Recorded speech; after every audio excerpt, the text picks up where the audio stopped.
முதலாகவே வில்லிசை ஒன்று ஆரம்பிக்கிறோம்னு சொன்னால் அது எந்த ஒரு இடமாக இருந்தாலும் என்ன ஒரு கோவிலாக இருந்தாலும் அந்த இடத்திலே முதலாவது சாஸ்தாவினுடைய திருக்கதைகளைத்தான் ஆரம்பிக்க வேண்டுமா?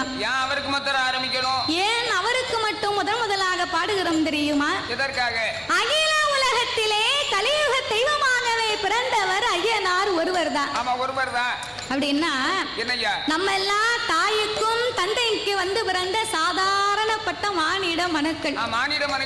ஆனால் என் தருமஞான சாஸ்தா அப்படி அல்ல. இல்ல அரிக்கும் சிவனுக்கும் ஆணுக்கும் அப்பாவுக்கும் பிறந்த பிள்ளை. அப்பேறுபட்ட ஹரிஹரபுத்திரன் தருமஞான சாஸ்தா வந்து பிறந்தாத்தா அனைத்து தெய்வங்களுமே அங்க அருள் கூடியிருக்கும் என்று ஐதீகம். எங்க பாடுறாங்களோ அங்க வந்து அருள் புரிவார். ஆமா, சரி. அப்படி சாஸ்தா மட்டும் பிறக்கலைன்னு வைங்க, சாமி பைபாஸ்ல வந்துட்டு பைபாஸ்ல வீட்டுக்கு போயிரும். அதேதான் நம்ம பொருட்காட்சி திடலுக்கு உள்ள வராது. அதனாலே சாஸ்தா பிறந்தாத்தான் சகல தெய்வங்களும் இந்த இடத்திற்கு வருமா? எந்த காரியங்கள் ஆனாலும் தெய்வத்தினுடைய பேரை சொல்லி தான் காரியத்தை முடிப்போம். அதே மாதிரி சீமாட்டி ஜவளி திருவண்ணத்து சார்பாகவும் சரி, ஏகேசி அதாவது காமாட்சி சீவலரிசின் சார்பாகவும் அதாவது மதுரை ஆள வந்த மீனாட்சி அம்மாள், காஞ்சியை ஆள வந்த காமாட்சி அம்மாள் அந்த காமாட்சி திருநாமத்தை பெற்ற ஏகேசி காமாட்சி சீவலரிசின் சார்பாகவும் சீமாட்டி ட்ரெஸ் ஸ்டோர். சரி, நம்ம ஊர்ல ஜவுளி ஸ்டோர் இங்க வந்து ட்ரெஸ் ஸ்டோர்னா தான் தெரியும் அப்படின்னு ஒரு தம்பி சொன்னாங்க. சரி, அப்படி இருப்பதனாலே சாஸ்தாவின் கதைகளை நான்கே வார்த்தையிலே பிரதி செய்துவிட்டு சரி சக்தி கண்டு இந்த இடத்திலே கொழுவிந்து வரக்கூடிய அருள்மிகு ஒலுகைமங்கலம் மாரியம்மனும் கதிராமங்கலம் துர்க்கையம்மனும் வண்டிக்கார மாரியம்மனும் கள்ளக்குறிச்சி மாரியம்மனும் எல்லா அம்மாவுமே ஒரே அம்மா தான். நமக்கு எங்க கொண்டு போய் அவளை வைக்கணும்னு ஆசை இருக்கும், நம்ம அங்க கொண்டு போய் அவளை வச்சுக்கிடுவோம். அப்படியா? நீ மாரியம்மனை சொன்ன உடனே என்ன தூக்கி அறையுது. எதுக்கு? மாரியம்மா பேரை சொன்ன உடனே சாமி எப்படி வருமோ? எனக்கு நீ இருக்கக்கூடிய விரதத்துக்கு உனக்கு வர வேண்டியதான். தாத்தா குளிச்சே 3 மாசம் ஆகுது. 3 மாசமா குளிக்காம இருக்கிறார். அதான் நல்ல டாக்டர் பாருங்க. தண்ணியில கண்டம்னு சோசியர் சொன்னாரு. அதனால அவர் குளிக்காம துண்ட நினைச்சு தொடச்சுக்கிட்டே இருக்காரு. சோசியர் சொன்னது அந்த தண்ணியில கண்டம் இல்ல, தாத்தாவுக்கு இந்த தண்ணியில கண்டம். அந்த விவரமே தெரியாம இவர் குளிக்காம இருக்காரு. ஆகையினாலே சாஸ்தாவின் திருக்கதைகளை முடித்து சக்தியின் திருக்கதைகளை நாங்கள் பாடும் பொழுது மாரியம்மா ஏன் பிறந்தா, எப்படி பிறந்தா, அம்மா எப்படி வளர்ந்தா, நமக்காக என்னவெல்லாம் செய்திருக்கிறா, அவ கைலாசத்தை விட்டு எப்படி நம்ம ஊருக்கு வந்தா, நம்ம மக்களை வணங்க வைக்க ஏன் வந்தா அப்படின்னு ஒரு தெய்வத்தினுடைய புகழை நாம தெரிந்து கொள்ளணுமானா இந்த வில்லிசையிலே மட்டும்தான் முடியுமா? அதனால நீங்க எல்லாம் ஏற்கனவே பார்த்தவங்களும் இருக்கலாம், இப்ப புதிதாக பார்ப்பவர்களும் இருக்கலாம், சில பேர் மொபைல் மூலமா கூட பார்த்திருக்கலாம். அதனால எந்த ஒரு நிகழ்ச்சியுமே ஆரம்பத்தில் இருந்து முடிவு வரைக்கும் பார்த்து ரசித்தால் மட்டுமே அதனுடைய சுவை தெரியுமா? கண்டிப்பா தெரியும். ஆகையினால் பாடும் பாட்டிலே பலது குச்சங்கள் இருந்தாலும் இப்ப இலையில 2-3 கறி வைப்பாங்க, சாப்பாடு வைப்பாங்க, எல்லாத்தையும் ஒன்னா சேர்த்து சாப்பிட முடியுமா? தனித்தனியே ருசிக்கணும், அப்பதான் ருசி கிடைக்கும். சரி, ஆகையினாலே பாடும் பாட்டிலே பலது குச்சங்கள் இருந்தாலும் சொல் குச்சங்கள், இசை குச்சங்கள், கதை குச்சங்கள், எங்கள் கதையிலேயே பொருள் குச்சங்கள். சாரீர குச்சம் குறை இருந்தாலும் சரீர குச்சம் குறை இருந்தாலும் எங்கள் ஆட்கள் அடி தாளங்களில் ஒரு குறைகள் இருந்தாலும் முன் சொல் பின்னால் இருக்கலாம், பின் சொல் முன்னால் இருக்கலாம். அறிந்து பாடினாலும் அறியாமல் பாடினாலும் தெரிந்து பாடினாலும் எங்களுக்கு தெரியாமல் பாடினாலும் எங்களுக்கு முன்பாக இந்த மேடையிலே எத்தனையோ பெரிய பெரிய புலவர்கள், பேரறிஞர்கள், கவிஞர்கள் எல்லாம் வந்திருக்கலாம், பாடி இருக்கலாம். ஆன போதிலும் அடியால் நான் ஒரு சிறு குழந்தை. ஆமையா. உங்கள் வீட்டு பிள்ளையாகிய நான் மாதவி. மாதவி. என்னால் தெரிந்தளவு என் சிற்றறிவுக்கு எட்டியவாறே உங்கள் முன்னால் நான் பாடுகின்றேன். பாடுகிறோம். நான் எல்லாம் தெரிந்தவளும் அல்ல, அனைத்தையும் கற்றவளும் கிடையாது. எனக்கு என் குருநாதர் கற்றுத்தந்தபடியாகவே உங்கள் முன்னால் நான் பாடுகின்றேன். உங்கள் வீட்டு பிள்ளையை தவறு செய்தார், அதனை எப்படி வீட்டிற்கு அழைத்து சென்று அன்போடு ஆதரிப்பீர்களோ அதுபோல் எங்கள் 6 பேர்களையும் ஆதரிக்குமாறு கேட்டுக்கொள்கிறோம். எங்கள் அன்போடு அழைத்து கொண்டு போய் எப்படி அடிப்பீங்களோ நீங்க அடிக்க. அப்படின்னா தாத்தா மட்டும் கூட்டு போங்க. அப்படியா? ஆமா. சரிதானே. நல்லா சாப்பிட வச்சு எவ்வளவு கொடுத்தாலும் வாங்குவார். உனக்கு வேண்டாத ஆள் நான் ஒரு ஆள் தானே என்ன அடிக்க சொல்லுவீங்க. சரி. 6 பிள்ளையின் 100 குச்சங்கள் அடியாலை ஆதரிக்குமாறு கேட்டுக்கொள்கிறோம். ஆமையா. பாதி மதி மான் மழுவா. ஆமையா. கங்கையோடு பாம்பனிந்து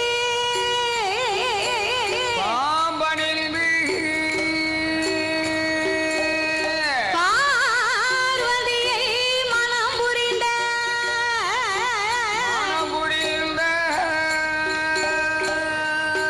ஆதிசிவன் மோகமதி கலிதமாகி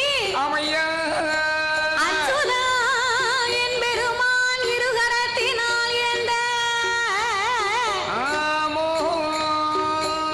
சோதி மணி விளக்கே ஒளிர்வு போல் 5 மைந்தர்கள் தோளினில் பூநூல் இலங்கத் தோன்றி மேதினில் அரிக்கும் சிவனுக்கும் அரிகர உத்திரனாக தருமன் ஞான சாஸ்தாக்கள் யாரெல்லாம் வந்து பிறந்தார் தெரியுமா? சாஸ்தா பிறந்தது பங்குனி மாதம் புதன்கிழமை உத்திர நட்சத்திரத்தன்று பிறந்தார். அவர் பிறந்த கிரகம் என்ன தெரியுமா?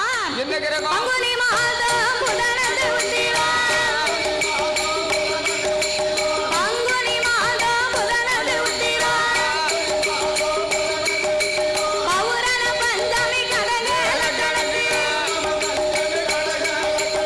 இங்கிதமாகவே அமிர்த யோகத்தில் ஆதிக்கும் சிவனுக்கும் பிள்ளையாய் பிறந்தார். அவர் கையில் பிறந்தவர்க்கு கையனார் என்பாய். ஆதியிலே உள்ளவர்க்கு ஐயனார் என்பாய்.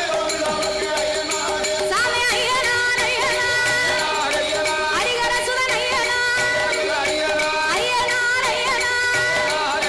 சபரிமலை ஐயனார் அச்சங்கோவில் ஐயனார் ஆரியங்காம் ஐயனார் குலத்தொப்புள ஐயனார் சொரிமுத்து ஐயனுக்கும் ஐயனாக தருமஞான சாஸ்தாவாக சுவாமி பிறந்தாரே. சங்கடங்கள் தீர்த்திடவே சாஸ்தா பிறந்தாரே. ஐயன் வந்து பிறந்தார் என்று பொன்னான பூநூல பொன்பதித்த நாவடம்மா. வெள்ளியான பூநூல வெண்கலத்த நாவடம்மா. தங்கத்தான பூநூல தனிவயிர நாவடம்மா. ஆனப்பட குதிரப்பட ஐயன் வாச்சி பேப்படையா. முன்படையா பின்படையா தண்டையாலும் பெரும்படையா. ஆனப்புலி கூட்டத்தோடு சபரிமலை சாஸ்தாவாக சுவாமி பிறந்தாரே. ஓடுங்கம்மா ஒரு குலவே பொன்னான மணிக்குலவே முக்க மூணு தேரம். தாய்மார்கள்லாம் குலவு போடுவீங்களா? எங்களுக்கு தெரிஞ்சாதான் அந்த குலவை போடுவோமே, அப்படியா?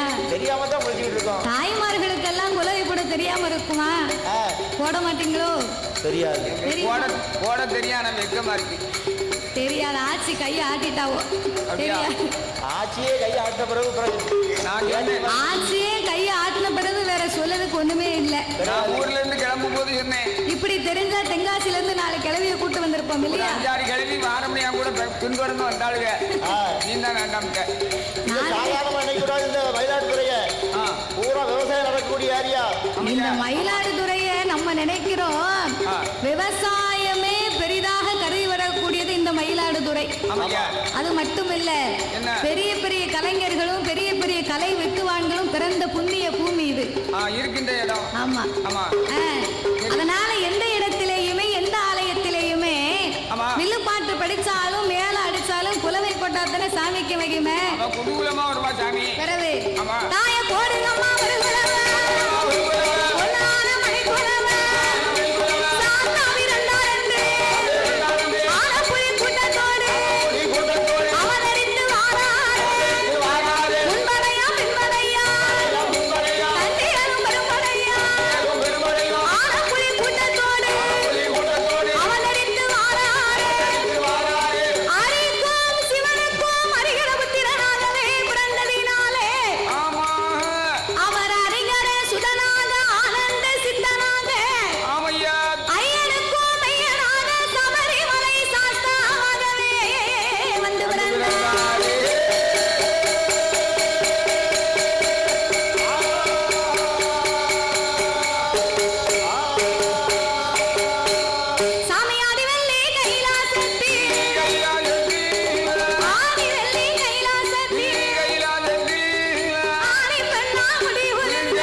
இருந்து வருகின்றார். அப்படி குலவிருக்கும் இறைவனாகிய சிவபெருமான் என்னையா 714 உலகத்தையும் இறைவன் படைத்து 224 புவனங்களையும் ஆண்டவன் படைத்தார். 7 சப்தா சாரங்களாகப்பட்ட கடல்களை படைத்து கல்லுக்குள் இருக்கும் தேரையவும் தாயார் கற்பையுக்குள் வாழும் சிசுவையும் படைத்து முட்டைக்குள் உருவாகும் குஞ்சியவும் ஆண்டவன் படைத்தார். ஓர் அறிவு முதல் 6 அறிவு படைத்த நாமளை போன்ற மானிட மக்களை படைத்தார். நாமளை ஏன் படைத்தார்? எதற்கு படைத்தார்? மனு உலகிலே ஆண்டவன் மனிதர்களை ஏன் படைத்தார் தெரியுமா? நாமல் அனைவர்களுமே இப்பூமியிலே ஒற்றுமையாக வாழ வேண்டும் என்று ஆண்டவன் நாமளுக்காகத்தான் இந்த உலகத்தை படைத்தாராம். நம்ம உலகத்துல யார்தான் நல்ல ஒரு ஒற்றுமை இருக்கு? ஒற்றுமையா வாழணும்னு படைத்தா உலகத்தில் ஒற்றுமை இருக்கா? இல்ல. நம்ம 6 பேருக்குள்ளேயே ஒற்றுமை இல்லையே, வேற எங்கேயாவது இருக்குமா? வீட்டுல எரியுத லைட் எனக்கு பிடிக்கல. இந்த குடத்துக்கார நல்லா இருந்தா இந்த தாத்தாவுக்கு பிடிக்க மாட்டுக்கு, இவர் நல்லா இருந்தா இந்த தாளக்காருக்கு பிடிக்க மாட்டுக்கு. நம்மளை விட 10 ரூபா கூட வாங்கிடுவானோ, நம்மகிட்டே நல்ல எண்ணம் இல்லையா அப்படின்னு கவலைப்படுவாங்க. சரி, அது மட்டும் இல்ல. என்னையா, ஒரு ஆளு நல்ல வீடு கட்டி நல்லா வாழ்ந்தாருன்னு வை, என்ன ஆகும்? அவன் சொல்லுவான், நேத்து தெருவுல கிடந்தா இன்னைக்கு இந்த பெயிலுக்கு வந்த வாழ்க்கைய பாரு, புது வாழ்க்கையா இருக்க. வெள்ளை வேட்டி தான், வெள்ளை சட்டை தான், வீடு தான், அது ஏன் கேட்க பரவாயில்ல அப்படின்னு பேசுவான்.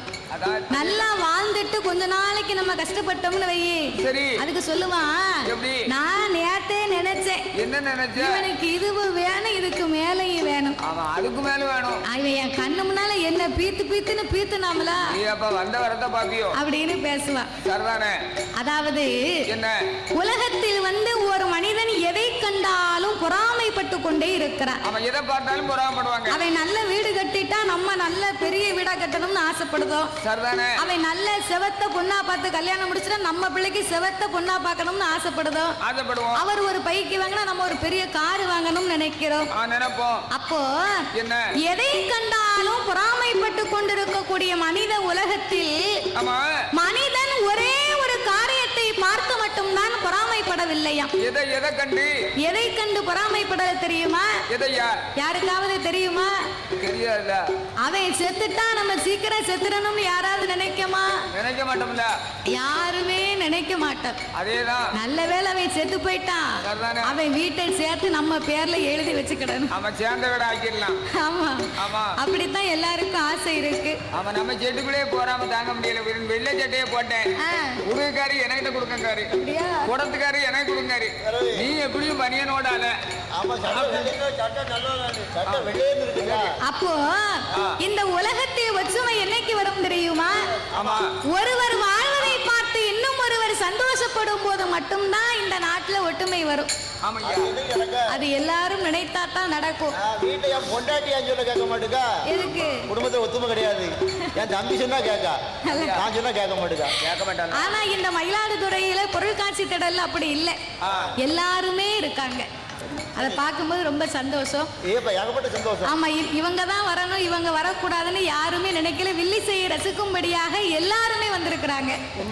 ஆமா, அதனால ஒற்றுமையாக வாழ வேண்டும் என்ற ஆண்டவன் உலகத்தை படைத்து நாமளை எல்லாம் சிவனுடைய அம்சத்திலே படைத்தார். இருக்காங்க பாருங்க முன்னால, நாமளை பெற்றெடுத்த தந்தையை சிவன் வடிவத்திலே படைத்து அம்மா சிவசக்தி இருக்காளே, மாரியம்மா, பார்வதி அம்மா, துர்க்கை அம்மா, சக்தியின் வடிவத்திலே முன்னால் அமர்ந்திருக்கிறாங்க பாருங்க.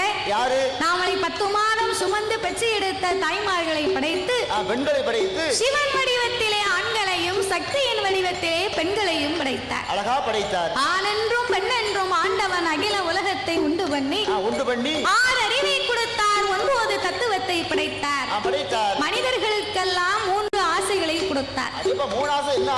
மண் ஆசை, பொன் ஆசை, பெண் ஆசை. மனிதனுக்கு 3 ஆசையும் தேவைதான்.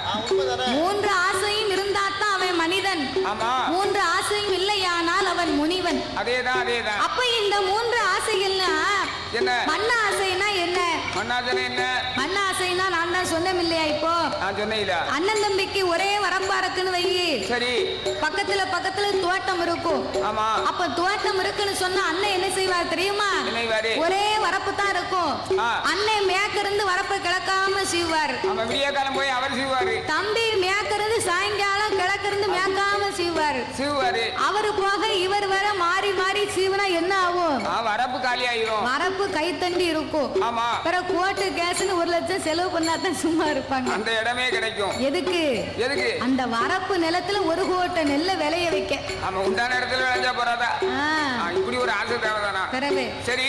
அதனால அதைத்தான் மண்ணாசை என்பார்கள். ஆமையா. பொண்ணு ஆசைனா நம்ம கழுத்து நிறைய தங்கம் வாங்கி அணியணும்னு ஆசைப்படுகிறோம் இல்லையா? ஆமா. பொண்ணு ஆசையை கொடுத்து 3வது ஆசை ரொம்ப முக்கியமான ஆசை. அது என்ன ஆசை? யாருக்கும் இருக்காத ஆசை, எவருக்கும் திகட்டாத ஆசை. என்ன? அதைத்தான் பெண் ஆசைன்னு இருக்கான். என்ன எங்க தூக்கி அங்க போடுது சாஞ்சிரும் முழுக்க. அதானே. சரி.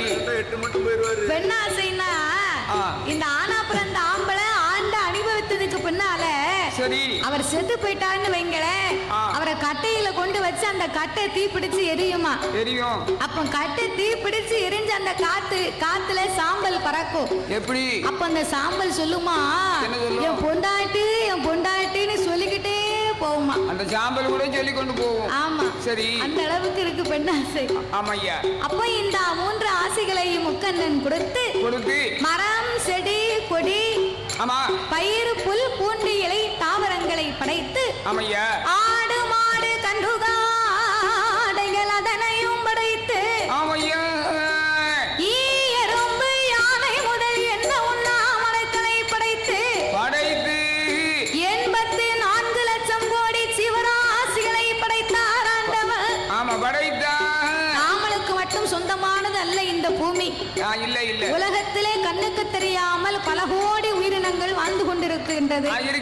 நம்ம மனுஷங்க தான் நமக்கு மட்டும் நினைத்து இந்த பூமியை நம்ம ஆண்டு கொண்டிருக்கிறோம். மண் புழுவுக்கும் எறும்புக்கும் மாங்கொட்டைக்குள் இருக்கும் வண்டுக்கு கூட இந்த பூமியில் இடம் இருக்கிறது.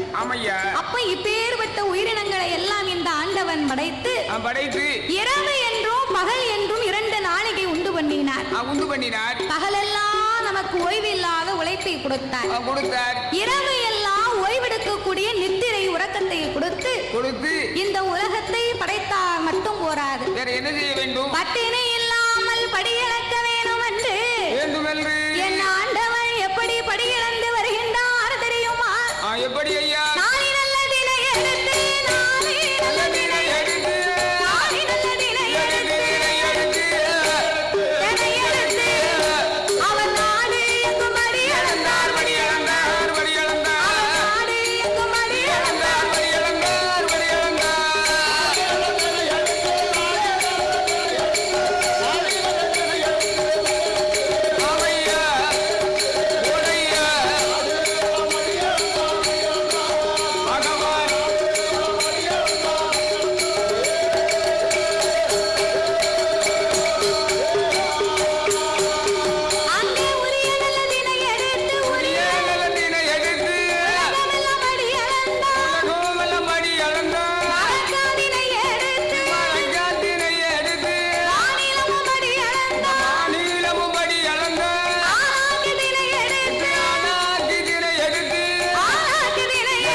Oh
படியிழந்த ஆண்டவனுக்கு பாலும் பழமும் கொடுத்தாளாம் அந்த பார்வதா தேவி. அவெல்லாம் பொண்டாட்டி ஏவோ வீட்டுக்காரம்மா பிடிக்கலையா? நம்ம பொண்டாட்டி இருக்காள. என்னாச்சு? நம்ம வில்லு படிச்சுட்டு வீட்டுக்கு போகும்போது சரி என் பொண்டாட்டி சட்டாப்பையோட நிக்கா. சட்டாப்பியோட நிக்காளா? ஆமா. ஏன் அப்படி நிக்கான்னா, நீ தவறா நினைக்க கூடாது. நீ வில்லு பாட்டு படிச்சு வீட்டுல போய் ரூபாய கொடுத்தேன்னா ஆச்சி உனக்கு நல்லா 2 தோசை சுட்டு கொடுப்பா. நீ ரூபாய மட்டும் கொடுக்கலன்னு வைக்கி சட்டாப்பைய திருப்பி 2 பூசை. அப்படிதான் நடக்கு. அதுக்குத்தான் சட்டாப்ப வச்சிருக்கா. அவ வாசல சட்டாப்பை நின்ன உடனே போனோடனே ரூபாய் எடுத்து கையில கொடுத்து. இல்லன்னா நீ பயப்பட மாட்டல்ல. என்ன பிறந்தவா ஒரு ஆணை கேள்வி கேட்டு அவரை கவனிக்க வரைக்கும் அவர் சரியா இருப்பார். உங்களெல்லாம் சும்மா விட்டா நீ எல்லாம் அடங்க மாட்டேன். சும்மா விட்டான்னா ஒரு நாளைக்கு 5-6 வாட்டி இந்த டாஸ்மார்க் போய் எல்லாரும் ரூபாய் காலி பண்ணிடுவேன். கவர்மெண்ட்டுக்கு போய் சீட்டு கட்டிட்டு வந்துருவார். ஆமா பரவே. அப்போ இந்த ஆண்டவனாகிய பகவானுக்கு கலைத்து வருவார் என்று கலைப்பாரி கொடுத்து பகவானும் பார்வதியும் இப்படி கையிலேயே குழுவிருந்து வருகிறார்கள். மறுநாள் பொழுது விடிந்தது. பகவானை அழைத்த பார்வதி என்ன சொல்கிறாள்? ஆண்டவா, நீங்க உலகம் எல்லாமே சென்று படி இழந்து வாருங்க. இந்த உலகத்திலே உள்ள மக்கள் எல்லாமே யாரை வணங்கி வருகிறார்கள்? என்னைத்தான் வணங்குகிறார்கள். பார்வதி, உலகத்தை படைத்தேன், பாதுகாத்தேன், 10 பொருளுக்கும் அர்த்தமாக இருந்து பகவான் நாம் படி இழந்து வருகிறேன்.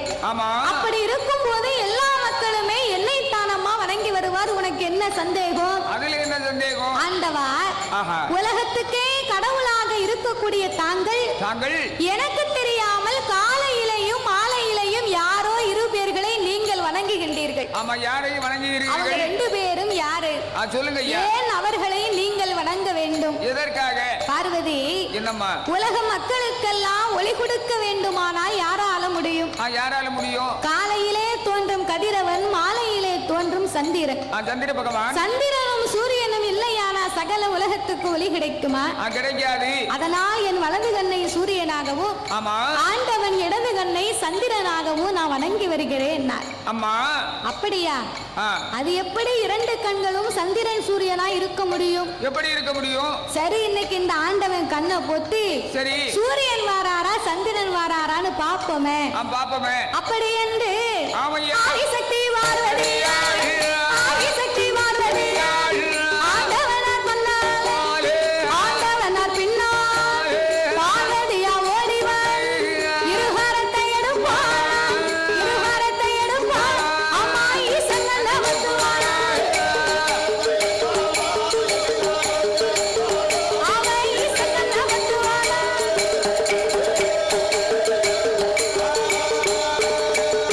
ஏ பகவான் என்ன பத்துமோ பார் உலக இருளார், ஈசன் கண்ண பத்துமோ இவ்வுலகம் இருளார், கடவுள் கண்ண பத்துமோ கலி உலக இருளார்.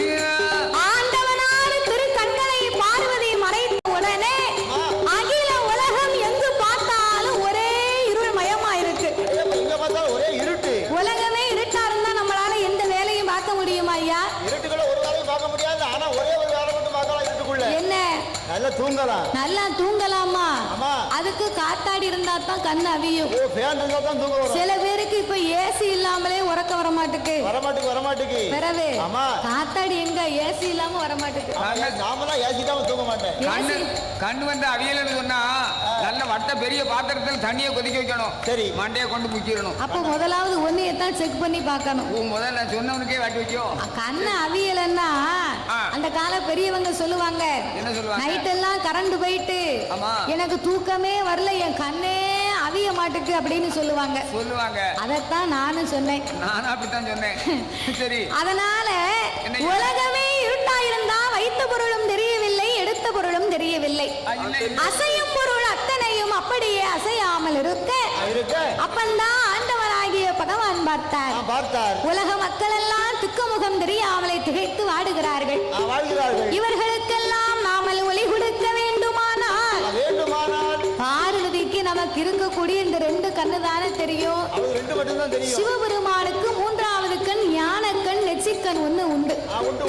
அந்த நெச்சிக்கண்ணை திறந்து காட்ட வேணும் என்று ஆண்டவனாகிய சிவபெருமான் உச்சி கண்ணை திறப்பார், உச்சி கண்ணை திறப்பார், உலகே ஒளி கொடுப்பார்.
சிவனுடைய 2 கண்களை மறைத்திருக்கிறோமே, இந்த 3வது ஒளி எங்கிருந்து வருது அப்படின்னு கடவுளுக்கு முன்னால வந்து பார்த்தா அக்கினி பொறிகள் பறந்து கண்கள் திறப்பதை பார்த்த உடனே பார்வதி அங்கமெல்லாம் வேர்த்து ஆவி தணலாகி பகவான் முன்னால பயந்து போய் நிற்கிறார்.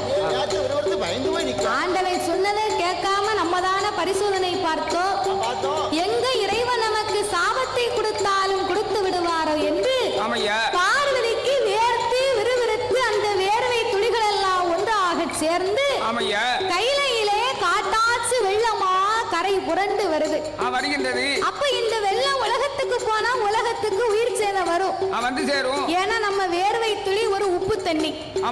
அப்ப இந்த சிவன் பார்த்தார், 1008 சடாமுடியிலே ஓர் முடியை உழைத்து அதையே தன் அங்கமெல்லாம் துவட்டி ஆண்டவன் ஒரு கொண்டை கட்டாகவே கட்டினார். அப்பவும் அந்த வேர்வை துளி நிற்கவில்லை. வேர்வை துளி நிற்கவே நம்ம குளிச்சுட்டு தலையில துண்ட போட்டா ஈர நிக்குமா? அப்பவும் சொட்டு சொட்டுன்னு வடியும். அப்ப இந்த பார்வதியின் வேர்வை துளி அடங்காமல் 10 சொட்டு வேர்வை பூமியிலே கலக்க அதனையே 10 கடலாகவே படைத்து ஆண்டவனார் சிவனுடைய திருச்சடையை ஒரு கரையாக வளைத்தார். அதற்கு பேருதான் கடற்கரை. எங்க சின்னியா பேரும் கடற்கரைதான். உங்க சின்னியா பேரு கடற்கரையா? அவன் கடற்கரைன்னு பேர் விட்டுருக்கு. அவர் தான் அவன் குடியை கெடுத்துட்டாரு. அப்படியே கெடுத்துட்டு போறாரு. சுகாரம் தானே. உங்க அப்பாவுக்கு பீடியை வாங்கி கொடுத்து இடத்த பூரா பட்டா போட்டு எழுதிட்டாரு. ஆமா, நம்ம சுகாரம் பேர்ல இருக்கட்டுமே அதானே அப்படின்னு பெருந்தன்மையோட தான் போறேன். அப்போ ஆண்டவன் 10 கடலாகவே படைத்து அதற்கு பக்குவமாகவே பெயர் நாமத்தை கொடுத்தார். எப்படி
இந்த கூடாரம் இத மாதிரி பெரிய படர்ந்த ஆலமரம். அதே அப்ப இந்த மாதிரி ஒரு டெவலப்பை எங்குமே பார்க்கல. அப்பேற்பட்ட ஆலமரத்துக்கு அடியிலே காற்றடித்து மணல் குமித்து கரையான் புத்து வளர்ந்திருக்க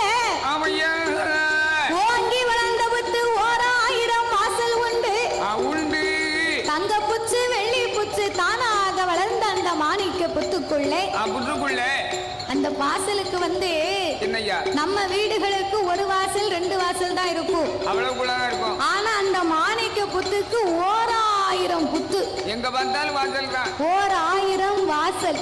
ஏ அப்பா, எந்த பக்கத்துல இருந்து வந்தாலும் உள்ள போயிடலாம். ஆமையா, நம்ம போக முடியாது, நாகம்தான் போக முடியும். அவங்கதான் போக முடியும். சரி, அதெல்லாம் இருக்கட்டும். என்ன அப்பேற்பட்ட புத்து இருக்க, சரி, அந்த புத்துக்கு கொத்தனார் யாரு? அதுக்கு கொத்தனாரு கரையான். புத்துக்கு கொத்தனாரு ஆமா கரையான். கரையானால மட்டும்தான் அந்த புத்தை கட்ட முடியும். கரையான் வந்து கோபுரம் போல் புத்துக்களை வளர்க்கும். வளர்த்த உடனே சரி பெரிய பெரிய நாகங்கள் வந்து அந்த புத்துக்குள்ள வந்து குடியிருக்கும். ஆமா, அது எதுக்கு குடியிருக்கு? எதுக்கு? இந்த கெட்டுன கரையான பிறகு சாப்பிட ஆணிட்டு இருக்கும். கரையான சாப்பிட வரும் பாம்பு. அப்போ புத்துக்கு கொத்தனார் கரையான் தான். ஆமா, அப்பேற்பட்ட அந்த மாணிக்க புத்துக்குள்ளே என்னய்யா சென்னாகம், கருநாகம், கண்ணாடி விருசுகள், விருசுகள் எல்லா நாகத்திற்கும் ராஜா ராணியாக ஆமையா நாக